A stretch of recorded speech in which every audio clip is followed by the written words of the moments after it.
President Trump signed the Great American Outdoors Act today. The bill was praised by Democrats and Republicans, both sides of the aisle, calling it a critical investment into our America's national parks. Reporter Kent Lutzen has more with reaction from Nebraska lawmakers.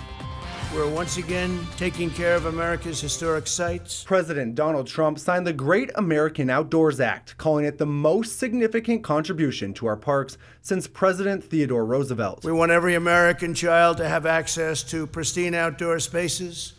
When young Americans experience the breathtaking beauty of the Grand Canyon, when their eyes widen in amazement as Old Faithful bursts into the sky, when they gaze upon Yosemite's towering sequoias, their love of country grows stronger. The bipartisan legislation pumps nearly $3 billion annually into conservation projects, outdoor recreation, and maintaining our national parks.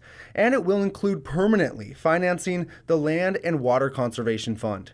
Republican Congressman Don Bacon says this bill was needed to dig our national parks out of a hole. One of the problems that we've had over the last decade is our parks, which are national treasures for our country, have fallen woefully behind on maintenance. The National Park Service accounts for 84 million acres of public lands, and a growing number of people flock to them annually to explore. Now, with this increased use, our National Park Service reports nearly $12 billion in backlogged maintenance projects, including some here in Nebraska. This will help repaving roads on the parks, which I think is important.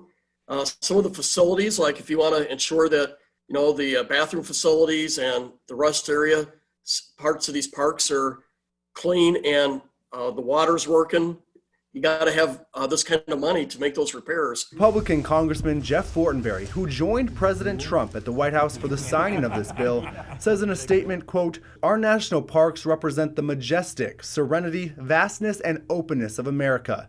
In many ways, these precious ecosystems, public lands, and national monuments reflect who we are as a people." Fortenberry adds he was glad to see this bill pass with bipartisan effort, adding it represents the best of America. Reporting in Omaha, Kent Lutzen, 3 News Now. The bill had 59 co-sponsors in the Senate, 42 Democrats, 15 Republicans, and 2 independents. It passed easily in the House and the Senate.